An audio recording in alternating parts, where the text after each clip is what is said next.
আসসালামু আলাইকুম। আশা করি সবাই ভালো আছেন। আমরা একটা দুঃসংবাদ পেয়ে এক জায়গায় রওনা করতেছি, ফারুক ভাইয়ের বাসায়। ফারুক ভাইয়ের আম্মা ইন্তেকাল করেছেন। ইন্না লিল্লাহি ওয়া ইন্না ইলাইহি রাজিউন।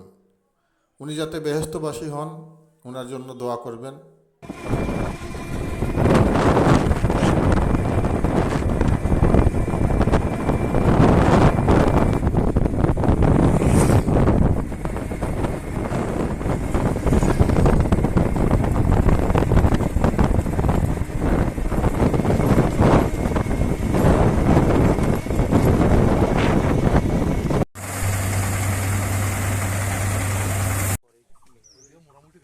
জানাজার শেষে মাটি দেওয়া হচ্ছে।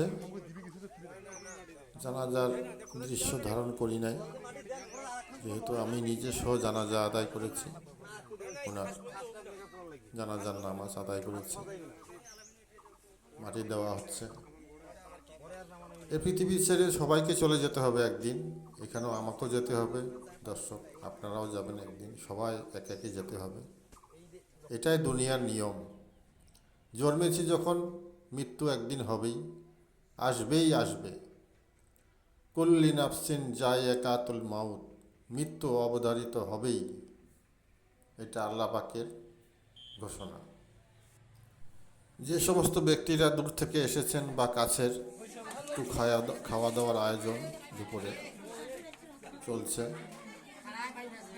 আমরা দুপুরের খাওয়ার শেষ করেই কিছুক্ষণ পরেই সবাই মিলে রওনা দিয়েছি দিনাজপুরের উদ্দেশ্যে।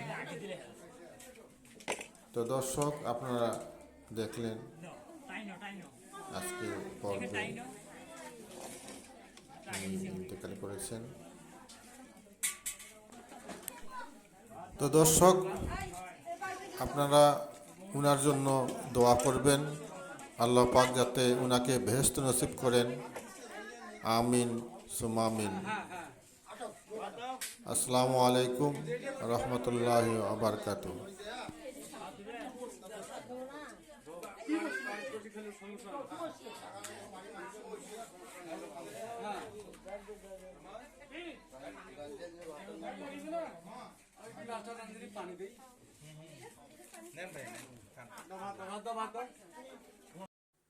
এই যে আমরা এখন অটোতে করে রওনা দিয়েছি, দিনাজপুরের উদ্দেশ্যে চলে যাচ্ছি। দোয়া করবেন। আল্লাহ হাফেজ।